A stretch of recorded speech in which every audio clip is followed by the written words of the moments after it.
a liderança do governo moçambicano. Como é que se trava esta onda de contestação e de violência abrupta que temos assistido nestes últimos meses? Não foi só nestes últimos 2 dias. Nesta fase ninguém sabe. Ninguém sabe como é que se pode travar esta violência ou chegar a um modo de coexistência de forças políticas que neste momento se consideram não como adversárias, mas como inimigas mortais. Deixa-me só dar um bocadinho de contexto para as pessoas perceberem o momento de gravidade máxima que estamos a viver. Nós tivemos eleições em Moçambique no início de outubro. Essas eleições foram consideradas fraudulentas pela comunidade internacional, mas desde logo pelo partido da oposição e pelo candidato derrotado, fraudulentamente derrotado, Venâncio Mondlane. E, a partir daí, Venâncio Mondlane saiu de Moçambique. Ele diz, e com credibilidade, com receio pela sua própria vida, até porque imediatamente as forças governamentais encarregaram-se de matar algumas das pessoas próximas dele. E, portanto, ele, a partir da Europa, tem estado a dirigir por uma sequência de etapas, aquilo que ele chama etapas, de uma crescente contestação que implica desordem pública. E ficou marcado para, já com muita antecedência, para este momento em que o Conselho Constitucional moçambicano iria confirmar a fraude eleitoral, como acabou por acontecer. Estava já delineado há muito tempo e anunciado publicamente há muito tempo que seria este o momento que marcaria o início de uma nova etapa.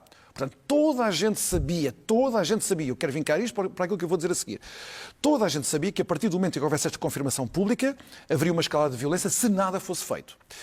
Ora, eu tenho que dizer que as autoridades portuguesas não se portaram bem aqui, porque elas precipitaram-se. Nomeadamente o Primeiro-Ministro e o Presidente da República. Sim. O Primeiro-Ministro e o Presidente da República fizeram declarações imediatas, precipitadas por esta razão.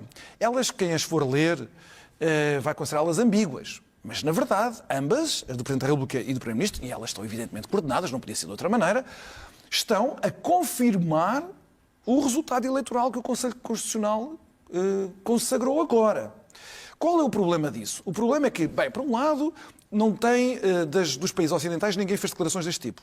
Eu estive a ler a americana, canadiana, francesa, todas elas, a da União Europeia, que normalmente é sempre muito cautelosa, todas as declarações falam das irregularidades patentes no processo eleitoral e, portanto, ninguém confirma resultados de nada.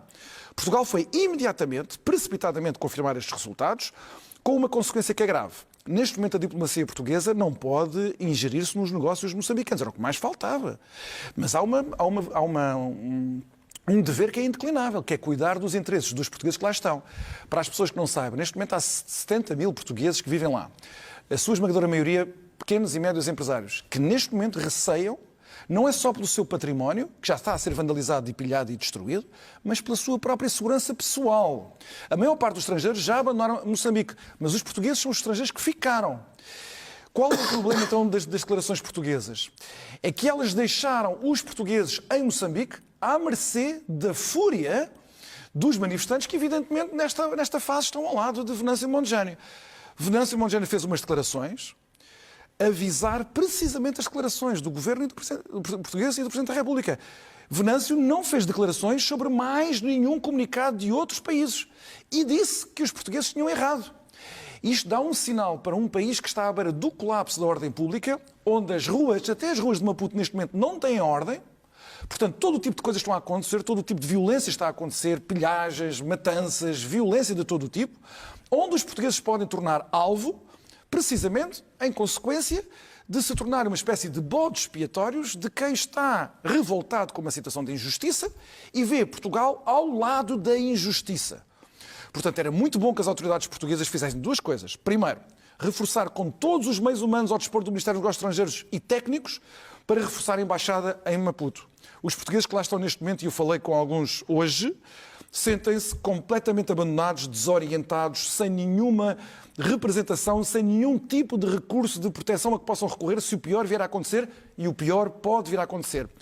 Em segundo lugar, as declarações diplomáticas ao mais alto nível têm de ser agora muito mais equilibradas.